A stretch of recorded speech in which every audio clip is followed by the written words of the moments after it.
joint Suffragist memorial.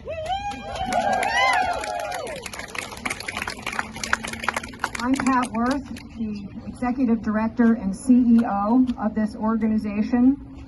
And today we are standing on part of the historic prison grounds where in 1917, right up the hill from here, scores of women were illegally jailed under harsh conditions. They were beaten and they were tortured for picketing the White House in 1917. And you see over there a fence. That is the actual White House fence in front of which they picketed in 1917. Make sure you get it. Look at it and get your picture taken in front of it. It took the suffrage movement more than 7 decades, but they persevered. They never gave up. Not all women were able to vote in 1920, particularly minority women who had to continue to fight to become citizens and overcome suppressive state voting laws, in some cases for 45 more years. Nonetheless, we stand here today on the shoulders of every one of those brave, tenacious women in a memorial built to honor them and their achievement. If you're a woman and you vote, thank a suffragist. It's more than 100 years since the 19th Amendment was passed, and we are still fighting for voting equity and equal rights and against voter suppression. But we are brave, we are tenacious, and we will persevere. At this time, I would now like to introduce you to my very dear friend, Lisa Sales, who wants to tell you about suffragist Alice Paul and a subject near and dear to her heart. Thank you, Pat. Welcome to this Network Nova Summer of Summits. I am so happy to be here, and you must know there's a reason why Alice Paul greets and welcomes us to enter the Turning Point Suffragist Memorial. Alice Paul was a key leader and strategist in the fight for the 19th Amendment, which, as you likely know, prohibits sex discrimination in the right to vote. Alice brought new youthful energy to the suffragist movement as early leaders Elizabeth Cady Stanton and Susan B. Anthony had passed. Following ratification of 19A in 1920, Alice co-authored the Equal Rights Amendment in 1921 with Crystal Eastman to prohibit all discrimination based on sex. A few years later, in 1923, the ERA was introduced by Congress. Paul's experiences in the United Kingdom convinced her that social work and charity, all of which she had done, could not bring about the needed social changes for women. And she realized this could only be accomplished through equal legal status for women. She was a genius. Her talent, use of visual rhetoric, and willingness to put herself in physical danger in order to increase the visibility of the movement made her one of the movement's stars. The 19th Amendment reads, "The right of citizens of the United States to vote shall not be denied or abridged by the United States or by any state on account of sex." Alice fought for 19A, thinking that women's suffrage was to be a stepping stone on the pathway to full equality for women. She knew women would never be protected fully against discrimination without a constitutional amendment. In fact, 19A and the ERA mirror each other, but for the intro line. Not many people are aware of how intentional this was. Alice figured that once we, women, achieved voting rights, it would be a shoo-in to achieve full constitutional equal rights to men. So, how's that working for us almost 100 years later, right? And the ERA, say it with me for those of you who know and are able, reads, Equality, come on everyone, equality of rights under the law shall not be denied or abridged by the United States or by any state on account of sex. Ironically, Virginia originally rejected the 19th Amendment in 1920 and then belatedly ratified the amendment not until 1952, shamefully 32 years after it became an amendment to the United States Constitution. The 19th Amendment marked one stage in women's long fight for political equality, and as we are all painfully aware, there is still so much work to be done. And so onward we battle with the U.S. Senate today, where we continue to fight against voter suppression and for increased access to the ballot box, for civil rights, for human rights, and yes, for the ERA. And this could be our year.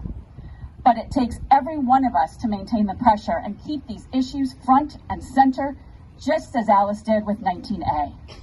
It's up to this 117th Congress, so let's make it known, and I want to hear you all chant this with me, and end the filibuster. End the filibuster! End the filibuster! End the filibuster! And so you may notice there are very deliberately 19 stations here, symbolizing, of course, the 19th Amendment. And at the very last station, the 19th station, right over here, it states, and I quote, "This Turning Point Suffragist Memorial celebrates the great women suffrage movement, its leaders and participants, as inspiring examples of the dedication and commitment needed to secure justice and equality. We honor them by exercising our precious right to vote. Their triumph is an inspiration to all Americans to lift our banners and persist in the continuing struggle for equal rights." You will note that the very last lines read, "The challenge remains, what will you do for equal rights?" And it symbolically reserves space for future progress toward equal rights. I echo the words of our current president.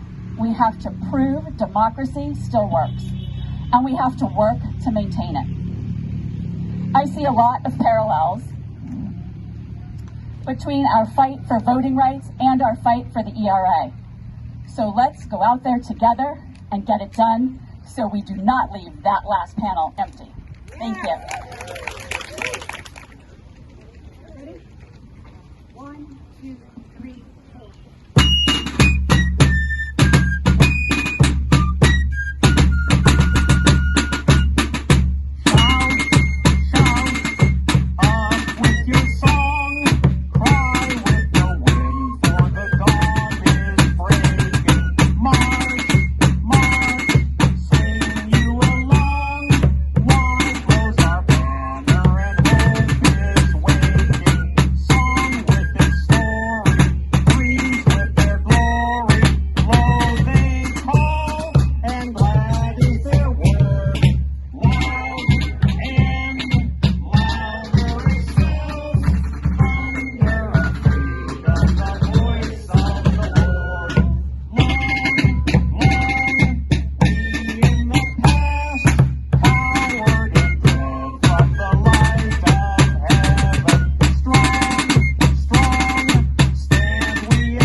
always been fascinated by organizations, and anyone who knows me knows that I probably met you working in some joint endeavor or organization. In fact, when I walked up, Eileen Davis, I'm the president of the National Women's Political Caucus of Virginia, and Eileen Davis said, you better mention that you're president of the NWPCVA and encourage people to join. So please consider joining if you're not already a member. And as I'm drawn to organizations because I believe that I'm a visionary, but I also see the importance of impact and progress.